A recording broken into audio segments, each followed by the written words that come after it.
Malaysia গ্রামে যেসব বিমানগুলো আছে প্রতিটা বিমানের ভাড়া বাড়িয়ে দিয়েছে আমাদের বাংলাদেশ থেকে। প্রতিটি সিঙ্গেল টিকিটের দাম হচ্ছে যে 1,00,000 আপনার 2,000 টাকার মতো।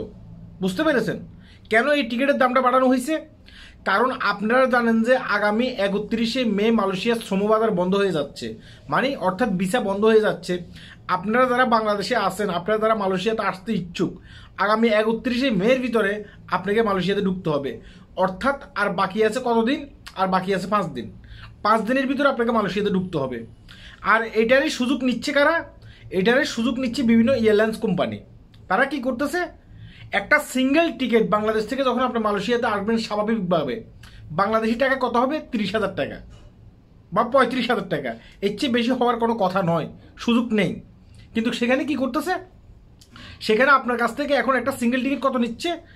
1,00,000 আপনার 2,000 টাকা। অর্থাৎ কত? আপনি কয়বার আপ ডাউন করতে পারবেন? 2-3 বারের মতো আপনি আপ ডাউন করতে পারবেন। বাংলাদেশ থেকে মালয়েশিয়াতে আসতে পারবেন, মালয়েশিয়ার থেকে আবার বাংলাদেশে যেতে পারবেন, আবার মালয়েশিয়াতে আসতে পারবেন। এইভাবে তারা একটা টিকিটের দাম নিয়ে নিচ্ছে। চিন্তা করছেন বিষয়টা?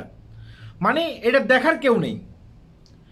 যারা বারবার করে বলতেছেন প্রবাসীরা কেন আমাদের বাংলাদেশের রেমিটেন্স বৈধ উপায়ে পাঠাইতেছে না, বৈধ উপায়ে রেমিটেন্স পাঠাইলে আমাদের দেশ অনেক স্বাবলম্বী হবে। বৈধ উপায়ে রেমিটেন্স পাঠাইলে হ্যাঁ দেশ অনেক টেকসই হবে। প্রবাসীরা হচ্ছে যে আমাদের কি বাতিঘর। প্রবাসীরা হচ্ছে যে আমাদের মেইন মানে এটাকে কি বলে, রেমিটেন্সের উৎস। তারা কিন্তু চুপ করে আছে, তারা কথা বলতেছে না। এই প্রবাসীদের কাছ থেকে যে টাকাটা হাতিয়ে নিচ্ছে, যেসব প্রবাসীরা আসবে, যেসব আপনার যাত্রীরা আসবে, তাদের কাছ থেকে যে একটা সিঙ্গেল 30,000 টাকার টিকিট যে করে নিচ্ছে, 1,10,000 টাকা, সরি 1,02,000 টাকা, 90,000 টাকা করে যে নিচ্ছে, এটার জন্য তারা কোনো কথা বলতেছে না। টিভিতে মিডিয়াতে একটা বিবৃতি দেখেছেন কোনো একটা মন্ত্রী মিনিস্টার, হ্যাঁ আমাদের যে শ্রমমন্ত্রী আছে, আমাদের যে বিমান মন্ত্রী আছে, তারা যে একটা বিবৃতি দিতে কি আপনারা দেখেছেন?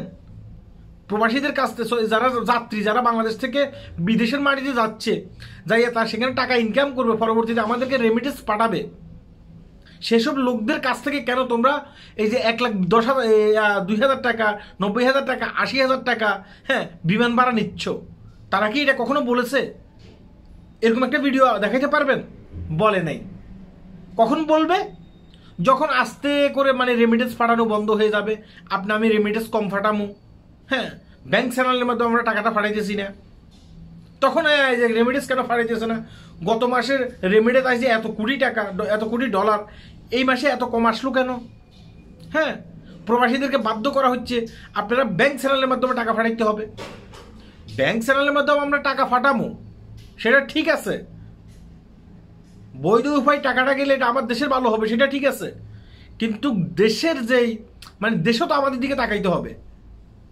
দেশের যারা আছেন গণ্যমান্য ব্যক্তি, তাদেরকে নিয়ে তো একটা দেশ, তারা তো আমাদের দিকে তাকাতে হবে, আমাদের প্রবাসীদের দিকে তাকাতে হবে। যেখানে মালয়েশিয়ান গভর্নমেন্ট ঘোষণা দিয়ে দিচ্ছে 31শে মের ভিতরে ঢুকতে হবে, বাধ্যতামূলক। আর তার উপরে কেন্দ্র করে, তার উপরে বিশেষ করে কি করতেছে? বাংলাদেশে বিমানের টিকিটের দাম বাড়া যাওয়া হয়েছে। আপনারা সেখানে যান, খতিয়ে দেখেন, সেখানে আপনারা ফাটান, এটাকে কি বলে, আপনার ভ্রাম্যমাণ যেসব ইয়েগুলো আছেন এদেরকে ফাটান। কেন টিকিটের দাম বাড়া দেওয়া হইলো? তাদের জরিমানা করেন, সেসব বিমান অফিসগুলোর নামে জরিমানা করেন। সেটা তো করতে আপনারা দেখি নেই, একটা চ্যানেলও দেখি নেই। তাহলে আজকে এটা হচ্ছে আমাদের প্রশ্ন, এটা হচ্ছে আমার প্রশ্ন। ঠিক আছে, ভিডিওটি শেয়ার করবেন যেন আমাদের ওই মন্ত্রী মিনিস্টারের কান পর্যন্ত গিয়ে একটু পৌঁছায়। সবাই ভালো থাকবেন, আল্লাহ হাফেজ।